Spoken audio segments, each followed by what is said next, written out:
Begin the current Daf Yomi Shabbos Daf Nun Vav. Begin on the bottom line of Daf Nun Beis. We continue with the theme of the previous Daf, discussing teachings from Rabbi Shmuel ben Nachmani and Rabbi Yonasan regarding historical figures that, although it says in the Psukim that they sin, however, if you think that they sin, you're only mistaken. Asher's co-sponsors of Kalzich and Cheskel, Torah Anytime, and Daf Yomi. We appreciate them joining us on Zoom. So this Daf is going to be Agadat Gemara, going till the end of the parak, with a focus mainly on David HaMelech and Shloime HaMelech and the sons of Shmuel. So continue along the theme of people who we would assume have sinned, but did not actually sin. Additionally, whether Shmuel HaNavi's sons actually took bribes and perverted justice, whether David HaMelech really sinned with Bathsheba, whether Shloime HaMelech really started practicing Avodah Zarah after marrying Bas Pari, and finally, whether Yoshiyah HaMelech sinned in his early years. Some of the terms and concepts we're going to discuss are Kol Hayetzi L'Mechemes Beis David. Whenever anyone, when they go out to fight in a war for the Davidic dynasty, so they would have a get krisis kaisel le'ishtei. They would write a divorce document beforehand, because in war, as we sadly know, sometimes with the Jewish soldiers, that they're taken captive or they get lost, so we don't know chas v'shalom what happens, so that the wife should not be naguna, they would write a divorce document before even going into the war. Additionally, a halacha that Mori B'malch is chayv b'misa. If someone rebels against the king, he's automatically liable for death. So we begin the current daf, again on the bottom line of Nun Beis.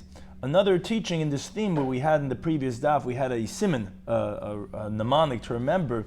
They were Reuven, the sons of Eli, which we discussed in the previous daf. And today's daf, we're going to continue that of Bnei Shmuel, the sons of Shmuel, David HaMelech, Shloime HaMelech, and Yeshio, that's the siman. So Rabbi Shmuel ben Nachmani and Rabbi Yonasan says, whoever says the Getinta of Non-Vav Maral, Bnei Shmuel Chatu, whoever says that the sons of Shmuel, that they sinned by taking bribes and perverting justice, in their Lataya, is only mistaken. Why? Because remember, the pasuk says in Shmuel Alf, it says Vayhi, and the gear says Kashazak in Shmuel, when the Shmuel became older, etc. And the gear says similar words, but his sons didn't go in his way. So what you see from that pasuk is clear. It's only that in his ways they didn't go, but they didn't sin. They just weren't as great as their great father Shmuel was, who was equal to Moshe and Aaron. That they weren't, but they didn't sin. So then the question becomes, how do we fulfill the pasuk that says Vayatu achrei habotza, that they turned after money, and the pasuk there in Shmuel says Vayikru sheichat, they took bribery, Vayatu mishpat, they perverted justice. How do you interpret that pasuk? Says the Gemara, it just means that they didn't do like the actions of their father, which was Shahaya Shmuel tzaddik. Shmuel was a righteous person. He would go around and travel the breadth and the length of Eretz Yisrael and all the places, and he would judge them in their cities. Shlomo says the pasuk in Shmuel Alf, it says, he would go every single year. V'savav Beisel, he would go around Beisel, V'hagilgol, V'hamitzpah, all these different places. V'shavad Yisrael, and he judged the Jewish people. But V'heim Liyasurkin, they didn't do like their father. Eliyashv B'arem, they sat in their city, to increase the payment of their chazaneim, which refers to their attendants, who they had to get hired to go out and do hazmana, to go ahead and summon people to a court case. So their people who are around them would get money, and also ulusefreim for their scribes, because when there's a court case, there's what's called shtar birurin, which you have to go ahead and write down either the claims or which judges you want. There's igrei shum, which are these clarification of worth and value which go into a court case. So for that, he stayed in his hometown, and the sons of Shmuel, and therefore their people got money being around the great sages, but they didn't actually take bribes and pervert justice. It's just on their level, it was considered as that because their father Shmuel went around town and shared the wealth, so to speak. Here they stayed in their own place, and people had to come to them, giving business to their own chazan v'seifrim. So that's why it's considered as if they took bribes and perverted justice, but they really didn't do that. Now the Gemara actually says, as we said by Reuven, when we said Reuven didn't really sin, we actually brought a machlokes tanoim. Did Reuven sin? Did he not? We had like pachaz. We had the acronym pachaz, which either was interpreted as bad or not bad. So to here says the Gemara kitanoim. It's actually machlokes tanoim if the sons of Shmuel did sin or they didn't sin, because the pasuk says vayatu achrei batza, that they turned after money. Like my father, who learned by Rabbi Shloimy Schwartzberg, said that he says, "Wenn sie kommt zu Geld, sie werden andere Welt." That although they were righteous, but they turned after money. So what does that actually mean? So Meir, he says Chelkam their portion of Meiser Rishon, which was fit for them because they were Levim, Shmuel was a Levi, shalu befihem. They asked for it verbally. Now, since they were the great ones of the generations and they were the judges, and no one hold back from giving the sons of Shmuel when they petitioned for their portions. Now, the other Levim who were poor, they were in pain because they didn't get anything because nothing was left. So according to a mayor, actually, they did not sin by perverting justice. It's just, that's what it means. They turned after money, was that they wanted more and more and more and more. Now, it was all permitted, so to speak. It's just that they were causing the loss to all the other poor people. So it doesn't mean anything about perverting justice. It just is considered on that level because they went and they took from took from their portion from everybody that they asked. Now, Rabbi Yehuda, he says actually no, they did pervert justice.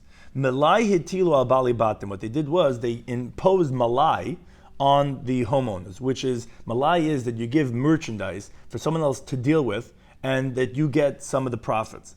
So that's what the sons of Shmuel did with businessmen, and because of that, their heart was drawn after perversion of justice, because when you're involved in business, so then when they would come in front of them in the court case, so obviously they sided with them, and that was a type of a bribery and perverting of justice. So according to Rabbi Yehuda, actually they did pervert justice and take bribery. But again, it wasn't necessarily straight up, it's just because they were involved in business that then they had some type of leanings towards the money. Rabbi Kiva, he says, Kupa Yisera Shal Meiser, an extra box of Meiser, meaning more than what was fit for them, not Lubizroya, they took forcibly.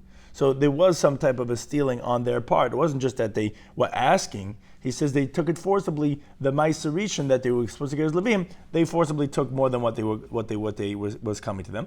Rabbi Yisrael, he gives a different interpretation, is matonis. There's two interpretations of Rashi. Either we're talking about kohanic gifts, which is the zroy l'chaim and the keba. Zroy is the foreleg, l'chaim is the jaw, and the keba is the more, the stomach, which it is chulin, could be eaten by anyone, but they weren't kahanim. They took that forcibly, so that was definitely inappropriate. Or actually, Rashi brings another interpretation. It's actually referring to the matnas levia, like they were levim, like meiser. But what's the problem? The pasuk says v'nasan lakain. The Gemara elsewhere darshans in Masechtas Chulin Daf Kav Lamed Gimel with Aleph. V'nasan lakain is that you should give to the kohen, not that the kohen should take it from you. So therefore, that refers to all matanes, not just of kahuna, but even levia. So therefore, that was something that they did wrong. Although, yeah, they're allowed to give matnas levia, but since they took it forcibly, so therefore that was wrong. So again, we have those that say that they had sinned regarding taking bribery and perverting justice, and others who say that no, like the first interpretation of Meir, that chelkam shala b'fim, all it was is that they loved money, but not that they did anything wrong. Now the Gemara continues another teaching from this Namanik Amar Shmuel ben Nachman and Rabbi Yonasan. It says, Kol Omer David chata. Whoever says David sinned with the sin of Bathsheba, which was a married woman that he cohabited with before she received the get from her husband, hence being the sin of Eshes Ish, Ein Elataya, he's mistaken. Why? Because remember the pasuk says in Shmuel Aleph, it says Vahi David l'chol derachav maskel, that David was in all his ways he was successful. Vashem imay v'goyim, Hashem is with him. Now it says the Gemara, Efsher chet bol yod. Do you think it's possible that this sin of Bathsheba, where the Eshes Ish came to his end, v'shchina imay, and the divine presence was with him? Can't be. Selaman, and becomes how do I fulfill the pasuk in Shmuel Beis that says by the rebuke of Nasan Navi rebuked David for what he had done.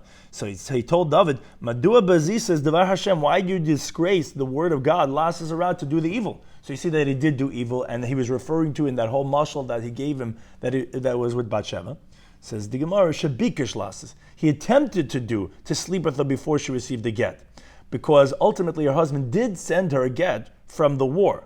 Now, why did they do that? As we're going to explain shortly, because if he would die, let's say he shouldn't have to go through the process of yibum, let's say they don't have any children, to have to yibum with his brother, or he might get killed and there might not be any witnesses, and she's going to be in aguna, or maybe he's going to be taken into captivity, as the Gemara says, as the Gemara is going to say later on, whoever goes to Melchames Beis David would send out a get, sometimes before they left, sometimes they forgot, they sent it out from war, but he attempted to do, but he didn't end up doing this crime of having relations with a married woman.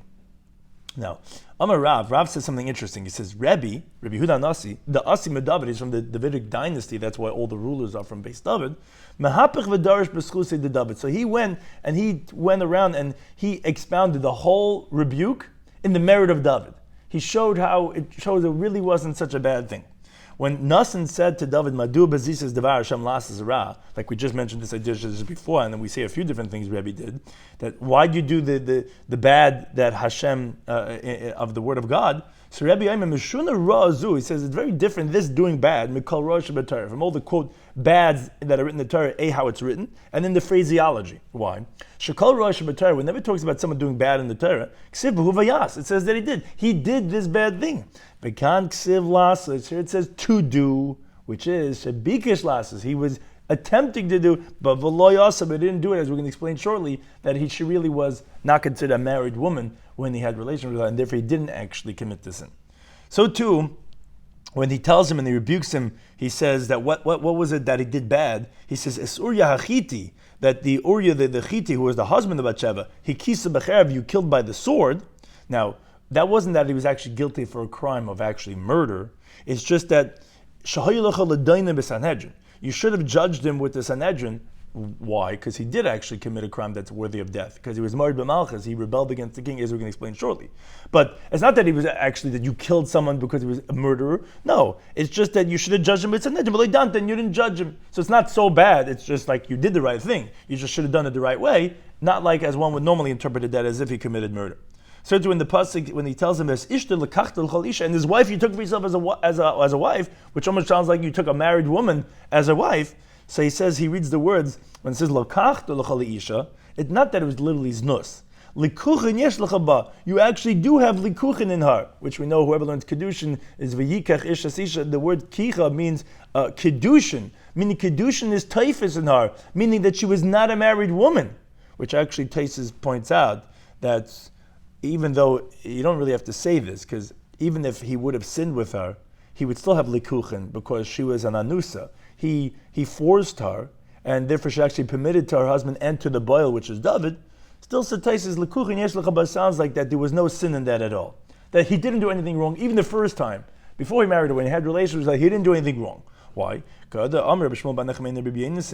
whoever go out to fight a war in the house of David, in the Davidic dynasty, he would first write a get of separation to his wife, which Rashi learns on the condition.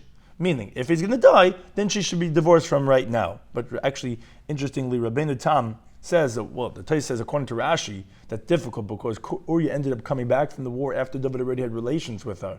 So he says you have to say, according to Rashi, the stipulation was that if he doesn't come back, not from the battle, but from the war, it should be a get. So even though he came back after David already had relations, so it wasn't a get, it's not true because it's not about the battle, it's about the war. And ultimately he was killed in war, which David did that intentionally.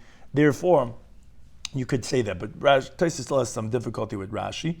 And Rabbeinu Tam says, no, actually it would be a total divorce without any stipulation. They would get divorced every time they went to war, and they got remarried after they came back.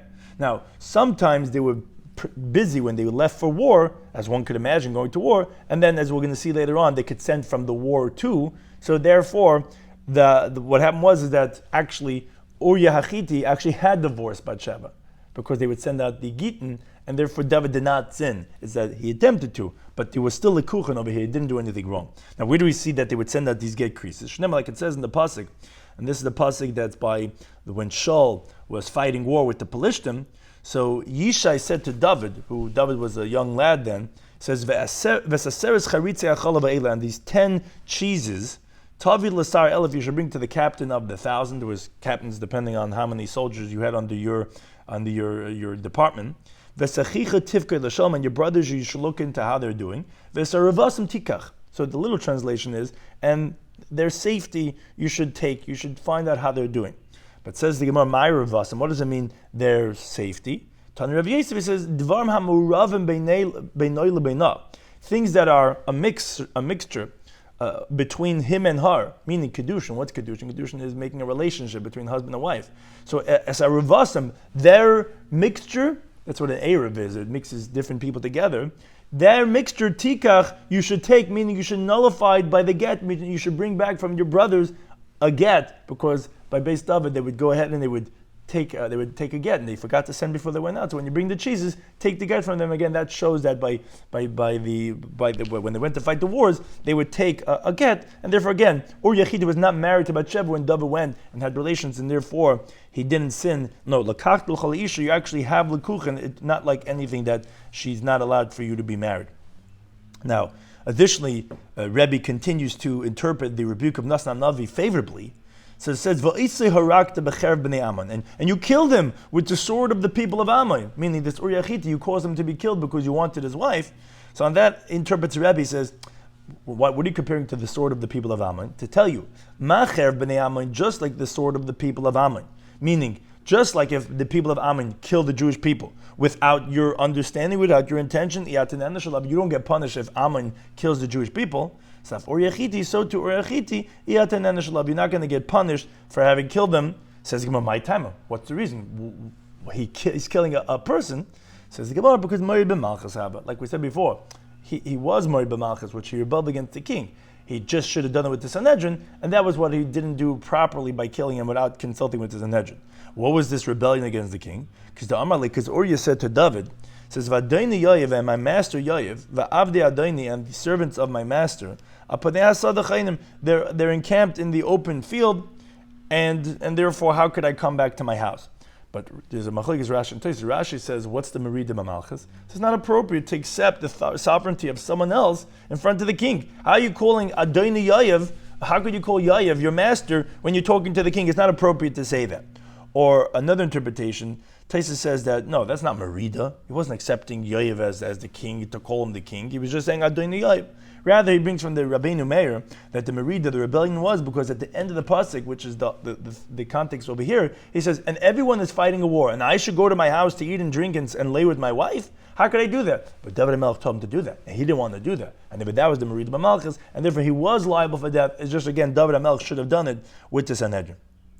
Now, actually, the Gemara says that Rav, he says that, David, when you analyze this episode of the life of David, you're not going to find any sin that David did. As we see, this wasn't really wrong, this wasn't really wrong.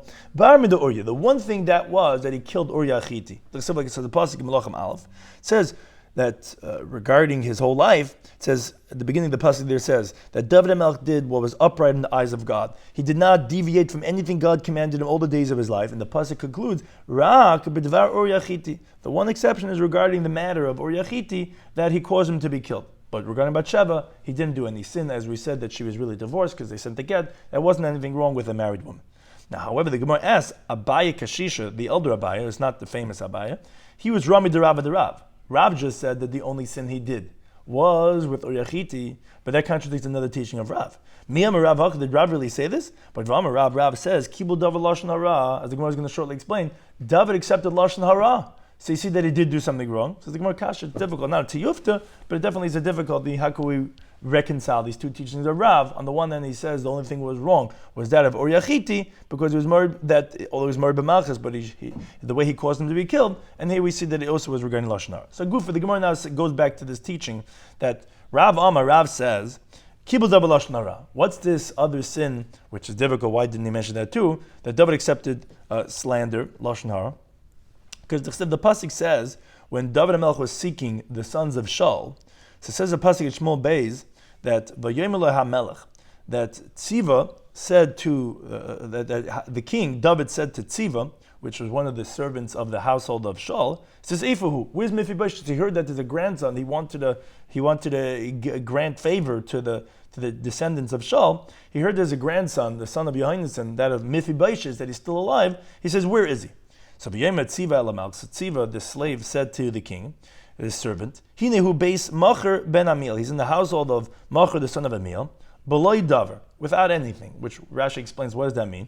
Meaning he's not a sage in Torah. He's not significant. Now the problem is, David HaMelech found out that actually, like the pasuk says, so the king sent for him, and he brought him from the household of Macher ben Amil, beloy davar, full with something, meaning he was a sage in Torah. Which obviously Tziva was therefore lying. He was a deceitful person. Now the question the Gemara asked before we get to showing the Lashon Hara says, Mechti, let's see. Chazye de Shikrahu. David HaMelech obviously saw that this Tziva is a liar. because he just caught him on the lie regarding when he was talking bad about Mephibosheth, that he doesn't know any Torah. He found him full with Torah. So Kihadar Alshan Elive, when subsequently Tziva went and slandered Mephibosheth, when David HaMelech was running away from him, Avshalom Benoi, or Marab Tzaroi, that his son Avshalom wanted to kill him. So my Tama Kibla B'nei, why did he accept this slanderous report from Tziva about Mephibosheth? Dichsev, like it says in the pasuk, V'yomer HaMelech, and this actually takes us into the discussion to show that he accepted the Lashon Hara, which that's the Gemara's question. Why did he accept Lashon Hara? You could tell he's a liar, so why did he accept Lashon Hara? Where do we see that he accepted Lashon Hara? Because it says, V'yemer HaMelech, and the Girs is, the king said, it's to Tziva, but that's not in the words in the pasuk, V'ayeh ben Adonecha, where's the son of your master? Which is, he was the servant of Yehonasan, and his son was Mephibosheth. Where is he? So Tziva said to the king, he's sitting in Yerushalayim. Like the pasuk there says, etc. Kiyamar, like Rashi brings the end of the pasuk, because he says, he was claiming that he was excited that Avshalom was chasing out David HaMelech, because Mephibosheth were all excited, and now I'm going to get back the kingdom of my father, that it's going to come back to Beis Shaul, because David is being chased out, who he took over from Shaul. Now, so therefore, he slandered Mephibosheth. He said Lashon Hara on him to say that, of course, he's not coming to you because he was hoping that he's going to become king now that your son was trying to chase you and kill you. And says the Gemara, how do we know that he accepted Lashon Hara from him? So like it says in the pasuk, it says, Vayem HaMelech, the king David said to Tziva, here, you can get everything that's supposed to be Mephibosheth, you get it. So obviously, that's the proof that he accepted Lashon Hara, because he was taking it out that Mephibosheth is off the charts now because he was excited, he wanted to take over the kingdom from me, and they gave whatever was supposed to be Mephibosheth, he gave it to Tziva. Now, Tziva said, Hishtachvesi, he says, I'm bowing down to you, I shall find favor in your eyes, Adonai HaMelech is the Girsa, my master, the king. I'm so thankful, thank you so much, I appreciate it. So, it's definitely a difficulty. Why did David HaMelech accept the Lashon Hara? He knew he's a liar, but we see that he accepted the Lashon Hara. And that's what we said, that Rav said accept the Lashon Hara, and that was the contradiction. Why did he say the only sin was that he killed Or Yachiti? Now actually Shmuel Amei says no. Like Kibul David Lashon Hara, no, and it makes sense why he wouldn't. He saw Tziva as a liar. So it's not that he really accepted Lashon Hara, but he did. We see he took the claim. He gave away what was supposed to be Mephibosheth, he gave it to Tziva. So this is actually a very important halacha in Hilchos Lashon Hara that the Chavetz Chaim talks about. It says, Dvarim hanikar mechazabeh. No, he saw recognition, he had some definitive signs by Mephibosheth that when Avshalom was killed and David HaMelech came back to be the king, that he came in front of him and he was able to realize that it was true what was said. So if you see something, like you're not supposed to accept Lashon Hara, but if you could tell someone is out to get you, that's not called accepting Lashon Hara. Lashon Hara is the bad tongue. But if it's a clear sign that the person wants to do bad to you, that's not considered Lashon Hara. Therefore, it wasn't a Lashon Hara violation. Why? How did he know that was true what Tziva said, that it wasn't just accepting the slanderous report? He knew that Mephibosheth was out to get him. Because the pasuk says, on Mephibosheth ben Shaul, Yarad in the Girsas Lekras HaMelech, that Mephibosheth, son of Shaul, he went out to greet the king, but Le'asa Raglav, he did not dress up his feet, which different interpretation, Rishonim, what that means. But Le'asa Svama, he didn't trim his beard, Vis Begadav Lekibis, and he didn't wash his clothing, Begoim, etc., which the pasuk says, from the day that the king had left until the day that he came back peacefully because he was chased out by Avshalom, so Mephibosheth didn't groom himself. Now, David thought that, what Tziva was saying, that it's nikarim, it's recognizable on Mephibosheth, that obviously Mephibosheth was in pain that David HaMelech came back. Therefore he didn't get dressed up. He was just like melancholy, he was all like disturbed. He thought he was going to get back the kingdom, and guess what? David came back. Additionally, is that obviously he was waiting that when David HaMelech is going to come back, so actually different Gersois and Rashi, what Rashi is saying over here, that the truth is that he really was waiting. He was actually not grooming himself because he was waiting till David comes back, and he was going to then groom himself. But David HaMelech thought that he saw he wasn't groomed because he was sad that he came back, so therefore he didn't accept. It's not like he accepted the words of Tziva. It's just that he saw this on his own, and that's why he didn't accept what Mephibosheth was telling him. Mephibosheth, as we're going to learn shortly, said that it's not true. I was conned by Tziva, and he says, no, you and Tziva are going to split the field. So Mephibosheth got disturbed. He says, I'm not complaining about you. I'm complaining about Hashem that brought you back peacefully. But one thing is that David says, so he was in pain that I came back. So one thing is that the truth is, says Shmuel, had he not seen by Mephibosheth's recognizable signs, he would have retracted what he told to Tziva, here, I'm giving you whatever as Mephibosheth's. Now, although he right away instinctively told him, here, you get whatever as Mephibosheth's, so Rashi explains, that wasn't the acceptance of the Lashon Hara. Because as long as David didn't come back to his full kingdom, he knew that it wasn't a gift. He only told him on condition, if I see what you're saying is true, then you get whatever is Mephibosheth. But he didn't accept the Lashon Hara. When they saw Mephibosheth subsequently, saw him all unkempt and disheveled, that he saw, he's all disturbed, he's all depressed, that I came back, I became king. It was true what Tziva said. And again, but what the truth is actually that he wasn't, that Mephibosheth was actually waiting for David HaMelech to come back. Now, Uksiv, it says in the pasuk as we were mentioning, "Vahi ki bo Yerushalayim l'kras HaMelech." When Mephibosheth came to Yerushalayim towards the king, so the king told him, David said to him, "Lo halachti mi Mephibosheth." Mephibosheth, why didn't you come with me when I left Yerushalayim, when I was chased out by my son Absalom? Why didn't you come with me? So Yomi says, Adoni HaMelech, my master the king, Avdi Rimani, my servant deceived me. Because your servant said, meaning me, Mephibosheth, I'm going to saddle the donkey, I'm going to ride in it. I'm going to go to the king, and because he's lame, meaning Mephibosheth was lame, he couldn't go by foot, as we continue to base, Avdecha, your servant. But the problem is, but Tziva went and your servant slandered, was slandered to, meaning your servant, meaning me, was slandered to my master the king, that as if I didn't really care and I was unhappy that you're coming back. But my master the king is like an angel of God. And do as good in your eyes. Meaning you don't believe me, obviously. You think that I'm all sad that you came back. To the contrary, I really wanted to. I was deceived by Tziva, and it's not true. He's slandering me now, and really I was all unkempt because that you didn't come back, and I was happy that you came back. So so the king David said to him, why do you keep on talking? Amarti, I said, you and Tziva will split the field. Fine, 50-50. Mephibosheth said to the king, no, let him take everything. Once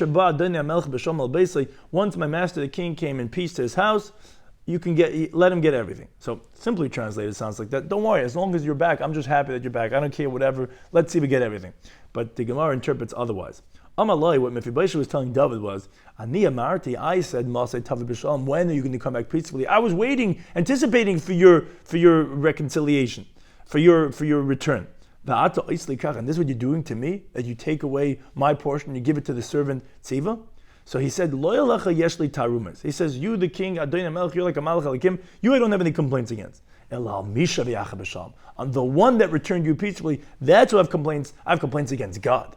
Heinrich, so that says the pasuk in Daf Yomi Aleph. It says, Uven Yohainesen, the son of Yohainesen, was Meriv Baal. So the question is, this is referring to Mephibosheth. Meriv Baal Shemai, what do you think his name was Meriv Baal? V'lo Mephibosheth Shemai. What do you think his name was Mephibosheth? Why is it called Meriv Baal? Ella, rather, Miteich Sha'asa Meriva in Baalav, since he made a dispute with his masters, meaning he fought with God. So Yatza Baskab Amaloi. So a heavenly voice came out and said to Mephibosheth, Natza, from the term of fighting, quarreler. Bar Natza, the son of a quarreler with God. What does that mean? Natza Hadaman. This that Mephibosheth was called a quarreler with God is what we just said before, where he was fuming at Hashem that how can you do such a thing and bring him back and look what I'm getting because of that. And he was Bar Natza, the son of a quarreler, referring to his grandfather. Like says the pasuk in Shmuel Aleph, referring to Shaul. The Yovei Shaul Adir Amalek. It says when Shaul went to kill out the Amalekins, Shaul came until the city of Amalek, and it says over there by Yarev Banachal that he contended, also a term of a dispute, at the riverbed. What does that mean? So Amr Mani says Al Iske Nachal. His contention was with God regarding the issue of the riverbed, meaning regarding killing the Amalekim. Because he said to Hashem, he says, if for one person who was found dead, the Torah says you have to bring an eglah roof, a decapitated calf, in the Nachal, and that's where it says Vayar Banachal. So all these souls, all the more so, if the adults sinned, fine, I understand why we have to kill them. And this is the classic question. What did the children do? And therefore Shaul contended with Hashem, and therefore we see the same idea that just like what Mephibosheth was complaining against God, so too Shaul did the same thing, and therefore it's called Natza Bar Natza. Now the Gemara continues on this opinion of Rav that David accepted Lashon Hara. Some of you them Rav. Again from Rav, says B'shosh Amar David leMephibosheth. At the time when David said to Mephibosheth, Ata v'tziva techalka es asada, you and Tziva should split the field. So Yatza Bas Kol v'Amar lo. So how many boys came out and said to him, yeah, that's what you're doing, which it was Lashon Hara according to Rav, so it was something wrong. So he was told something, a similar punish, Mida Keneged Mida. Rechavim v'Yeravim, Rechavim the son of Shlomo, v'Yeravim and the slave, Yichalku es hamalucha, they will divide the kingdom, and that was when the Eretz Yisrael was split up. It was divided because you went and split up the portion, so therefore Eretz Yisrael was divided. What we know is in the northern part was the Malchi Yisrael, which was by Yeravim, and the southern part was by Malchi Yehuda, by the Davidic dynasty. Now, actually related to this, another teaching from Amar Yehuda Merav, he says, Il Mali Lekibul David Lashon Hara. Had it not been that David al-Melech had accepted Lashon Hara, then then the Davidic dynasty would not have been split up. Like we said, that was only in punishment because he split up the portion of Mephibosheth and Tziva. And then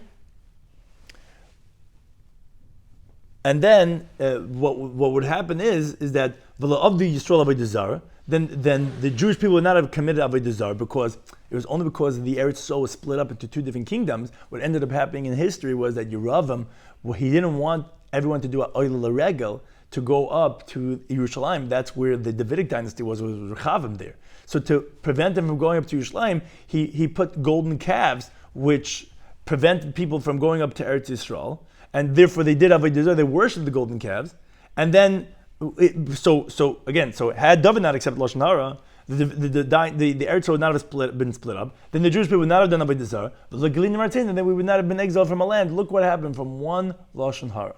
One Lashon Hara was, he got Eretz Yisrael split up, and then they did Avodah Zarah, and then they went to exile because of Avodah Zarah, and that all started from that Lashon Hara. Another teaching, going back to the mnemonic from the previous Daf, Amar Shmuel ben Nachman Rabbi Yonasan, says, whoever says that Shlomo Melech sinned, which was regarding Avodah Zarah, is only mistaken. It says in Pasuk Melachim Aleph, it says, regarding Shlomo, it says, his heart was not complete with Hashem as God, Kilavav David Aviv, like the heart of his father David. Now, Kilavav David Aviv who do have again, what it tells is his heart was not complete like his father David. But he also didn't sin. He just wasn't as great as David HaMelech. David HaMelech was unbelievable. So then Elaman comes out of it for the beginning of that pasuk that says Vayhila Ezikna Shlomo. It says that when it came the time for Shlomo, when he became older, it says Nashav Hitu is Levavai. His wives deviated his heart. They perverted his heart. So you see that he did do wrong. Says Gemara, Hikar Reb Nassan. That's the way Reb Nassan explained the pasuk of Hitu, that he should go, but he didn't go. The Reb Nassan Rami, because Reb Nassan posed it as a contradiction. On the one hand, Ksib the pasuk says Vehila Ezik Na Shlomo, that it was when Shlomo HaMelech got older. Nashav Hitus Lavavai, his wives went and turned his heart.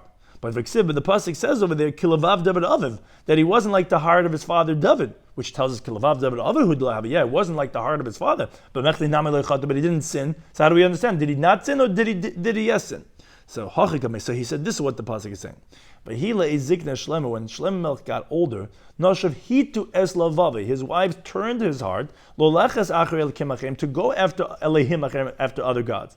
But they turned him to go. But he didn't go. Imagine you want someone to go a certain direction, and you turn them in that direction to go there. They turned him, but he didn't go. So although they kept on influencing him, but he didn't actually do what they wanted him to do. And therefore he just wasn't like his father, but he did not do that. Now that asked the Gemara, but B'Ksiv the pasuk says, "Az Yivne Shlomo." Then Shlomo Melech built Bama Lichmaish, an altar for this avodah of Lichmaish and Shikutz Mayib, which was the abomination of Mayib. You see that he did make avodah zarah.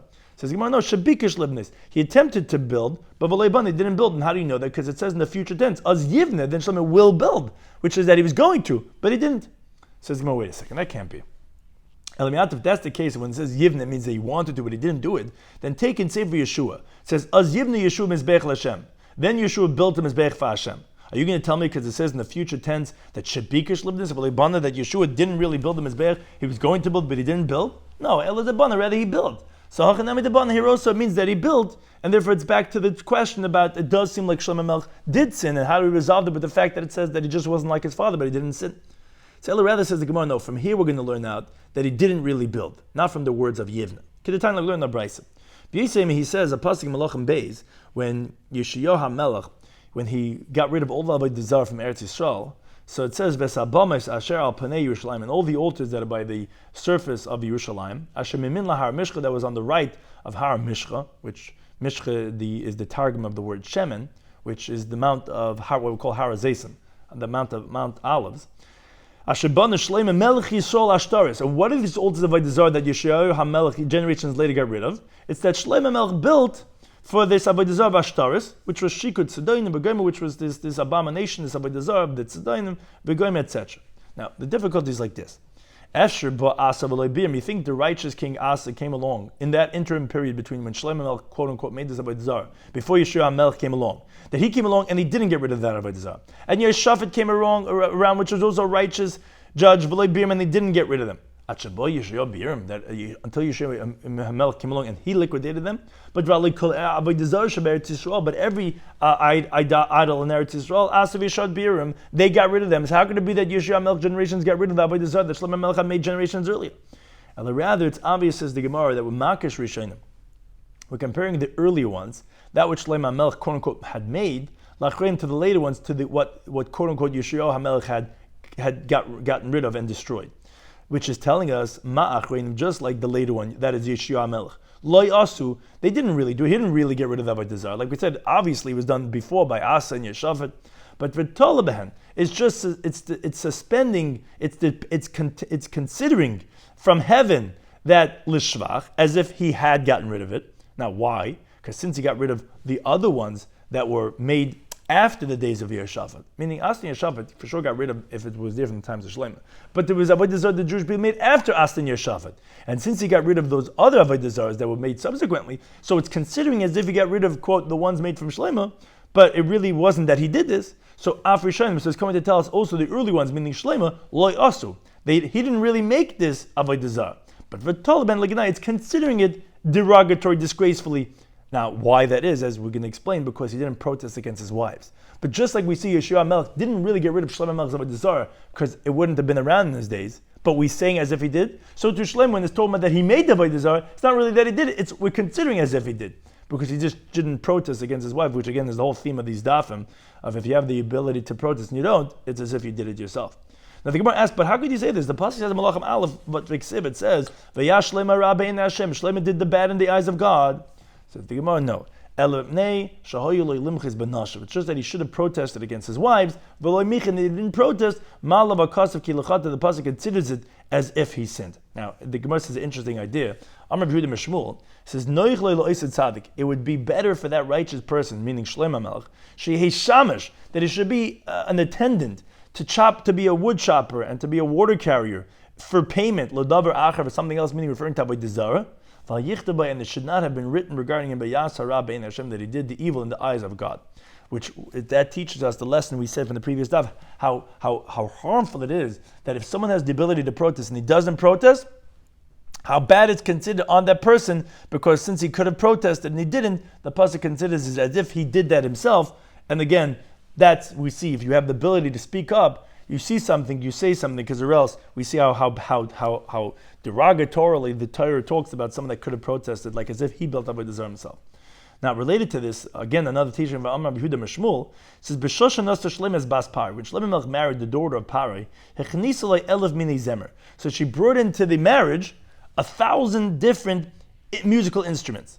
V'amar she said to him, "What are these instruments for?" She said, "Kach eisen Avodah Zarah plains." Oh, this is what you do for that Avodah Zarah. For Kach eisen Avodah Zarah plains, that's what you do for that Avodah Zarah. And each one has its own ceremony of idolatry.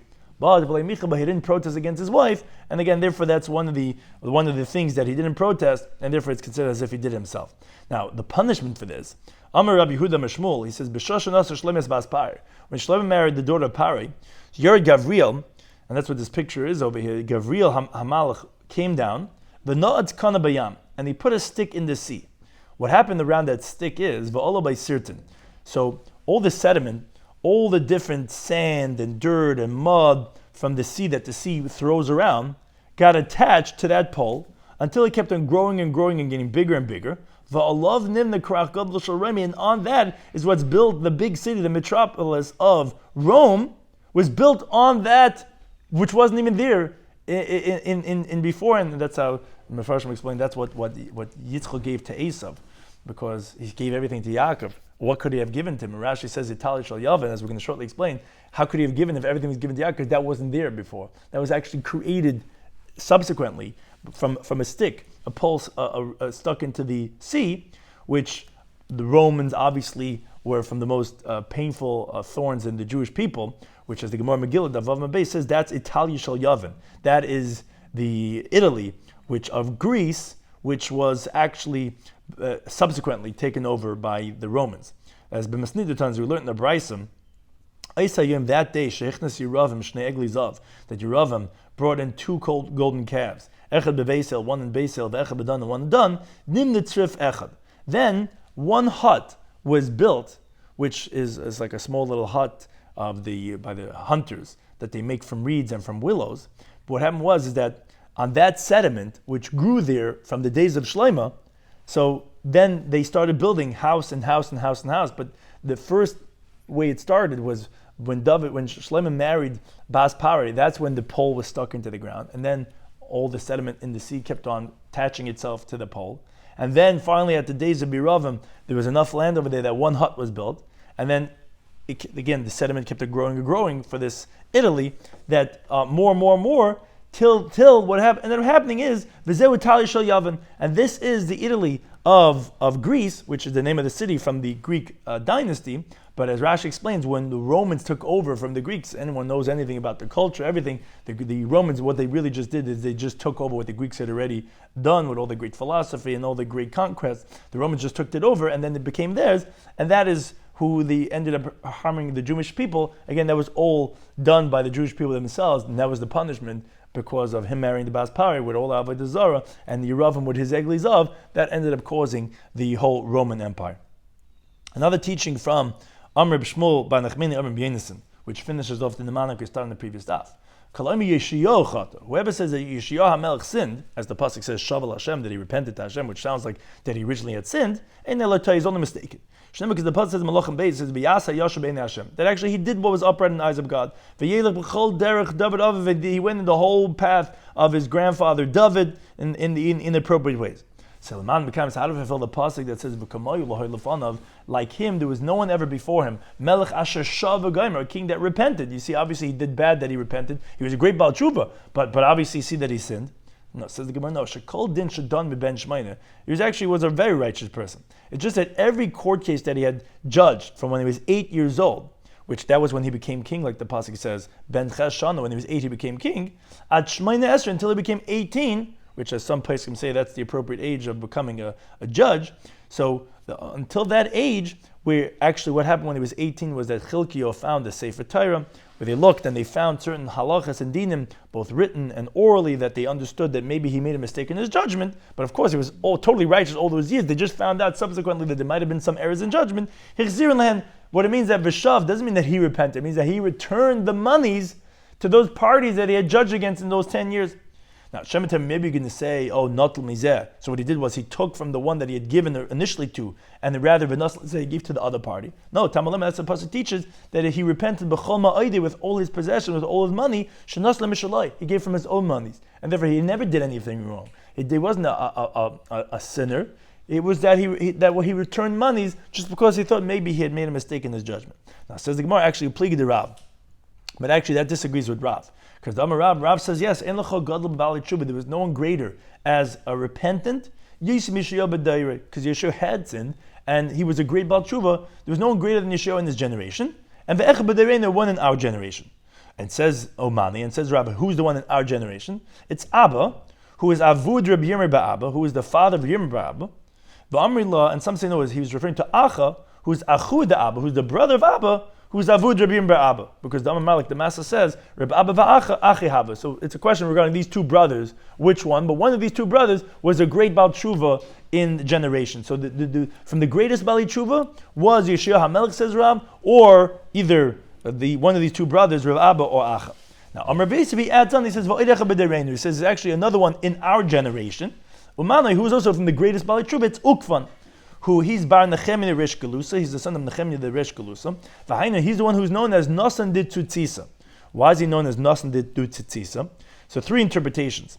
Rashi says, or two. Rashi says, which Taisa says similarly from Rabbeinu Tam. Rabbeinu Tam brings that in the Medrash, there was a light, there was a lamp lit on his head, which from the word of Nitzaitis.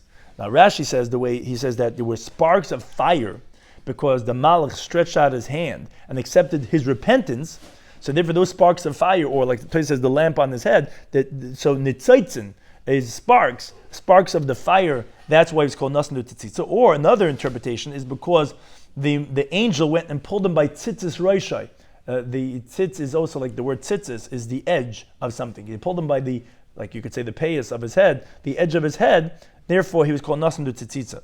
Now Rashi in Masechta Sanhedrin brings down a very interesting Agadic teaching that Mar Ukva, he was about Tshuva, because what happened was that one time he laid his eyes on a woman and he was smitten by the woman. And he became sick to that point that he just needed that woman. The problem was she was a married woman. What happened is that one day this woman was desperate and she needed to borrow money. And because of her desperation, she was acquiescing to his desires. But he conquered his inclination and he let her go and he was healed. And when he would go out to the marketplace, like Rabbeinu Tam says, he had this light lit up on his head from Shemayim, and that's why he was called Reb Nasan Tzitzitza, which Rashi refers to Agam over here. That's why he was called Reb Nasan Tzitzitza, which was really like the highest level of tshuva, like Rabbeinu Yonah says in Shari Tshuva. The 20th level is when you actually come face to face with your desire. Oisa Isha, Oisa Makim, and here he had the woman that he dreamt about, and that's it. He conquered. He said, "What am I doing? I'm crazy." He let her go. That's why it's called Nasan Tzitzitza. And Amar Yisrael, he says, Havi Yasivna B'Pirke, he says, I was sitting at the lecture, at the shiur, Vava Komanam, and I was dozing off. So you're not the only one, don't worry, if you're dozing off. This was Rav Yosef, he was sitting in the shiur and he's dozing off. V'chazoi B'chilman, he says, I saw my dream, the Kapasha Yodei, that the angel stretched out his hand, V'kible, and he accepted the tshuva of this Nasan, and therefore that's why, again, like we said, one of the interpretations was, like Rashi brings down, is because the angel stuck out his hand and accepted the tshuva, and that was the sparks of fire from the angel. That's why it's called Nasan Tzitzitza. Hadnulach b'mehema. We shall return to you the fifth parak of Masechta Shabbos, parak b'mehema, which spoke about this halacha of the behema, that there's a mitzvah of shvisas behemtoi, that the behema is not supposed to do any malacha, and we spoke about primarily in the context of the malacha of haitzah. Some ideas we spoke about in this daf, Shabbos Daf Nun Vav, was we continued on the theme regarding whoever says this individual sinned is only mistaken. So we continue with the Naman that we spoke about the sons of Shmuel. It says in the pasuk, "Vayater achrei habatza," that they went after the money. What that means to say is not that they actually perverted justice and they took bribes. It just means that they weren't like their father, because their father would go out around the cities. They stayed in the cities, and because they wanted to increase the payment of their attendants, that's considered going after money. But it's not that they really perverted justice, really per se. Now, but then the Gemara says actually it's machlokes tanoim. Because one interpretation says, what does it mean that they went after money? It means that their portion, they asked openly, they says, could we have the Meiser Rishon? Now, that's not a sin by perverting justice. It's just that what ended up happening is that all the other people didn't end up getting money. Or no, they did pervert because malai, which is some type of a business investment, the rabbis did with the businessmen, and then when they came for a court case, that would definitely lead them to go ahead and pervert the justice, and therefore that was true. Or another interpretation is that extra portions of meiser they forcibly took, or it means matnas, which actually either means matnas kahuna, which was not appropriate for them because they weren't ganim, or it even means matnas levia. But the problem wasn't that they took wasn't what wasn't theirs. It's just that they took it. Like with Rashi means a pasuk that it's supposed to be given and not taken. Then we said whoever said David sinned is only mistaken because he only attempted to do with Bathsheba, but he didn't actually do it because there was a get that was given before him. As Rabbi Yehuda Anasi interprets all the psukim favorably, that la sisera, but not that he actually did. He attempted to do. Additionally, when he killed Uriah, that wasn't like he murdered someone. The only complaint was that he didn't do it with the Sanhedrin. And then when it says vis ishtoi lakachta, that his wife he took, the word lakachta actually indicates, is alluding to that actually likuchin yesh lechaba, that you actually do have rights to her because she wasn't a married woman. And the reason for that is because, like we said, because they would write a get before they left, as the pasuk that by David when his father Yishai sent him to his brothers, Ves Aruvasam Tikach, which refers to Kedushin, that's what you should be mevatel, and therefore it wasn't actually considered a sin of Eshes Ish by David. Now, moreover, when it says again, what that means to say is just like by Ammon, you wouldn't get punished. So to over here. Now, why wasn't he guilty for murdering Uriah? Or causing him to be killed? It's because he was a Morid b'Malchus. He rebelled, which different interpretation Rashi and Teza what exactly was the rebellion, but he rebelled against the king. And that's what the Gemara says. The one sin, however, was regarding Uriah, the way that how he caused him to be killed. And that the Gemara asks on Rav, it's difficult because he said also that Lashon Hara he accepted on Mephibosheth. That wasn't just the only sin. And the Gemara actually brings the machlekes if it was Lashon Hara, or no, Dvar Mani Karmachaz, but he saw recognizable signs on his own because La Asaragla, V'lo Yasasvamai, that he was all disheveled, unkempt. Obviously, it's true what he was saying, that he's obviously was out to get me. And ultimately, Mephibosheth told him, I don't have complaints against you. I have complaints against the one, referring to Hashem, that brought you here peacefully. Which, therefore, that's why he was called Meriv Baal. Why was he called Meriv Baal if his name is Mephibosheth? Because he disputed with his master, that is Hashem, who he was Natza Bar Natza, referring to his grandfather, Shaul, who did a very similar thing. He also contended with God. He says, Hashem, how could it be? How could Banachal, if you find one dead person, you have to go bring a Egla roof of Banachal, how could we go out and kill all these children? He couldn't understand it. That was considered disputing with God. So to his grandson, Mephibosheth. So David HaMelech said, you and Siva will split the field. So the punishment, Mida Keneged Mida, was that since he accepted Lashon Hara against him, so Rechavim and Yeravam ended up, Basko came out and said they're going to divide Eretz Yisrael. And again, that ultimately caused the Jewish people to be exiled because Yeravam didn't want them to go to Rechavim, so he put up Eglei Zav, and they did have a desire, and therefore that actually caused the exile from Eretz Yisrael. Whoever says Shlomo Melech sinned is also mistaken. Why? When it says that his wives, Noshav, Hitu Es Lavave, they turned his heart, but he didn't actually go after them. It's just that it just wasn't like his father David. When it says Yivne Shlomo, the Gemara says that he built a bana, it means that he wanted to. But the Gemara says it's not a complete raya. So the Gemara says no, the way we know it is because we compare him in the pasuk to Yeshia Melech.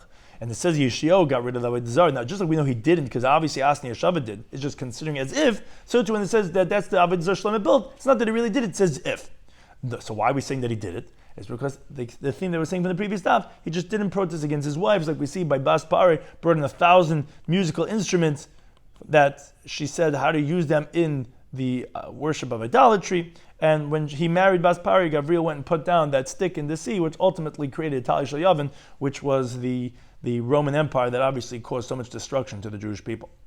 Yeshua HaMelech, whoever says that he sinned, is only mistaken.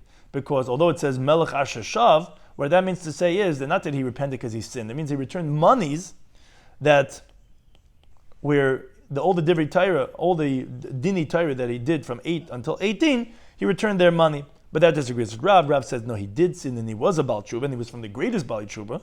And so too, another one in the generation was one of two brothers, or Nasan Tzitzitza, again, as we said, that either means to say that the sparks of holiness, sparks of light, or that the angel took him by the tzitzis of his head. But be that as it may, he was saved from a great sin, and because of that, he was from the greatest Baal Tshuva around. And then we concluded Hadnulach B'mem Behema, which is the 5th parak. Chazak V'amat, keep on going in Masechta Shabbos. Thank you to Anytime for hosting us.